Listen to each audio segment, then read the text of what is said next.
আজকে সকালের প্রথম কাজ হলো আমার বাজারে যাওয়া আর বাজার থেকে টাটকা টাটকা সবজি আর ফ্রেশ কিছু মাছ এনে কেটে ধুয়ে মায়ের সাথে রান্না করা।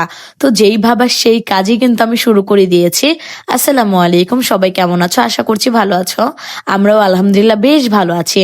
তো সকালে বাজারে চলে গিয়েছি, মাছ নিয়েছি আর সবজি নিয়েছি। তো বাসায় এনে তোমাদের সাথে শেয়ার করছি কি কি বাজার করেছি। প্রথমে মাছটা বের করে নিয়েছি। ইদানিং কিন্তু আমি অল্প অল্প মাছ কিনতেছি, কারণ যেহেতু আমি রান্নাঘরে ভিডিও করি এজন্য অল্প অল্প এনে অল্প অল্প করে দেখাই, মানে প্রতিদিনের বাজার প্রতিদিন। তবে বেশ পরিমাণে সবজি কিনেছি, প্রায় এখানে অনেক সবজি আছে।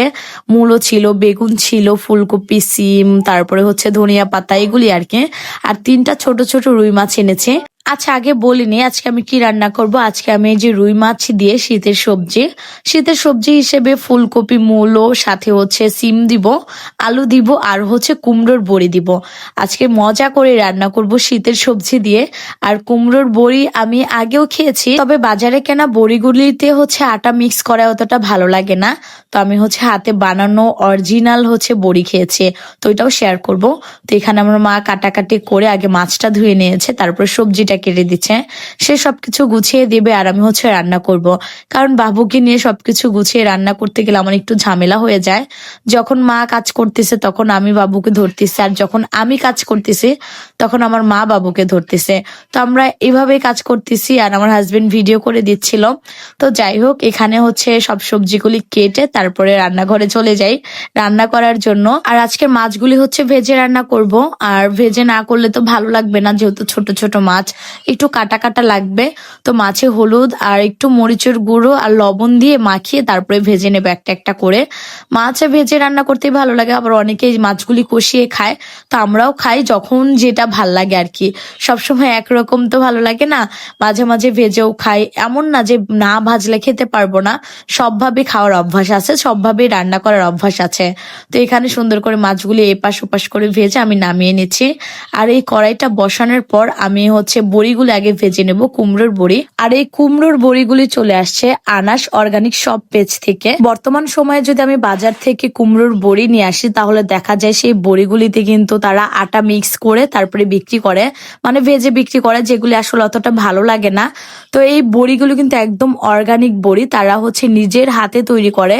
এখানে ব্যবহার করা হয়েছে মাসকলার ডাল আর পাকা চাল কুমড়ো। এই বড়িগুলি কিন্তু তারা ঘরোয়া ভাবেই তৈরি করে, অর্গানিক ভাবে একদম। আমার কাছে খেয়ে কিন্তু দারুণ লেগেছে। তো আমি বড়ি অতটা আগে খেতাম না, কিন্তু এই বড়িগুলি খাওয়ার পরে মনে হয়েছে না, মাঝে মাঝে অর্ডার দিতেই হবে। খেতে কিন্তু ভালোই লাগে সবজির সাথে বা মাছের সাথে। তো আজকে আমি সবজি মাছ মিক্স করে তারপরে রান্না করছি। তো বড়িগুলো আমি একটু তেলের ভেতর লাল লাল করে ভেজে উঠিয়ে রেখেছিলাম।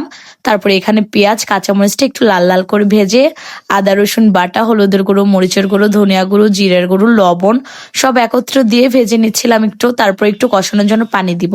তো কষানো হয়ে গেলে এর মধ্যে আমি সবজি দিয়ে দিলাম। আর আমাদের বাসায় দেখা যায় মাছের তুলনায় সবজিটা একটু বেশি খাওয়া হয়। তারা হচ্ছে মাছ দিয়ে সবজি খেতে পছন্দ করে, মাছ ভুনাটা খেতে অতটা পছন্দ করে না। সবজি দিয়ে মাছ রান্না করলে আমার বাসায় থাকে না, এরকম একটা অবস্থা। দেখা যায় যদি সবজিটাও থেকে যায়, মাছ না থাকে, পরের দিন সকালে রুটি বানিয়ে সেই সবজি দিয়ে খাওয়া হয়। এখন আমি ঢাকনা দিয়ে তরকারিটা ভালোভাবে কষিয়ে নিয়েছি, তারপরে ঝোলের জন্য পানি দিয়ে দিব। আসলে রান্না করতে আমার ভালোই লাগে আমার উপরে, কারণ এই যে মাটির চুলায় রান্না খেতেও মজা, সেই সাথে কিন্তু একটু ভালো লাগে, দ্রুত রান্না হয়।